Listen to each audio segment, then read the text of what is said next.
Voilà le programme des funérailles du pape François ce samedi 26 avril. Il s'agit d'une cérémonie très codifiée, les détails en sont précisés dans l'Ordo Exequiarum Romani Pontificis, un petit livre liturgique rouge. Kevin Farrell, le camerlingue actuel du Vatican, est chargé de l'organisation des différents événements. Samedi à 10h débutera la messe sur le parvis de la basilique Saint-Pierre de Rome.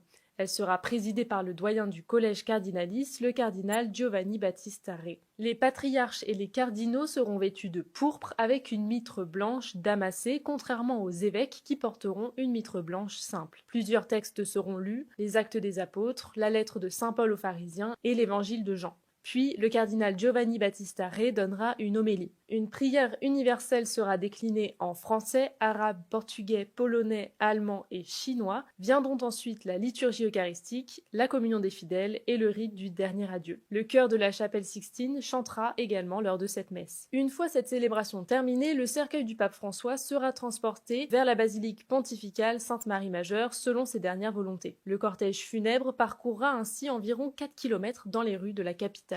Une fois à la basilique Sainte-Marie-Majeure, le pape sera inhumé en privé, seuls 9 des cardinaux seront présents. Le cercueil sera marqué de différents sceaux avant d'être déposé dans sa tombe et aspergé d'eau bénite. Après une dernière prière, les pontes du Vatican devront signer un acte officiel faisant foi de l'inhumation du pape. La fin de la cérémonie est prévue aux alentours de 14h et le public pourra accéder à la basilique à partir de 21h, heure à laquelle un chapelet sera entamé. Les fidèles pourront ainsi se recueillir sur la tombe du souverain pontife.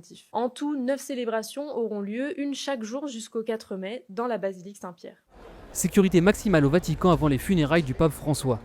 Si plus d'1 million de personnes sont attendues pour les obsèques du souverain pontife, 200 000 devraient se rendre sur la place Saint-Pierre. Des écrans géants permettront à ceux qui n'ont pu s'y rendre de suivre la cérémonie via della Conciliazione, la grande avenue qui mène au Vatican.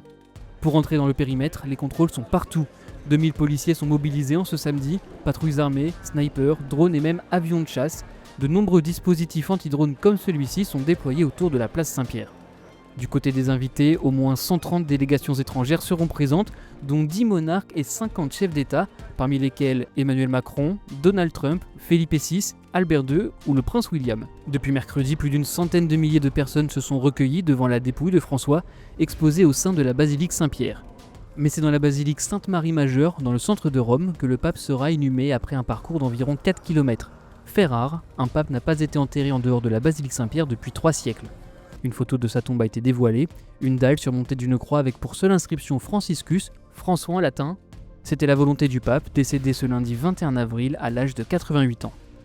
C'est le jour J ici à Rome, place Saint-Pierre. Ce samedi 26 avril, des milliers de fidèles se sont rassemblés sur la place Saint-Pierre derrière moi pour dire adieu au pape François décédé lundi à l'âge de 88 ans. La cérémonie commence à 10h derrière moi. Elle sera simple comme il l'avait demandé, un seul cercueil, une messe très courte. Le cardinal doyen des cardinaux la présidera. Parmi les invités, une cinquantaine de chefs d'État, Emmanuel Macron, Donald Trump, Joe Biden, Javier Milei, Volodymyr Zelensky, le prince William ou encore le couple princier de Monaco seront présents. Après la messe, une grande procession de 4 km derrière moi traversera le centre de Rome. Le pape François sera ensuite inhumé à la basilique Sainte-Marie-Majeure, un lieu où il aimait énormément, un dernier voyage simple et digne à l'image de son pontificat.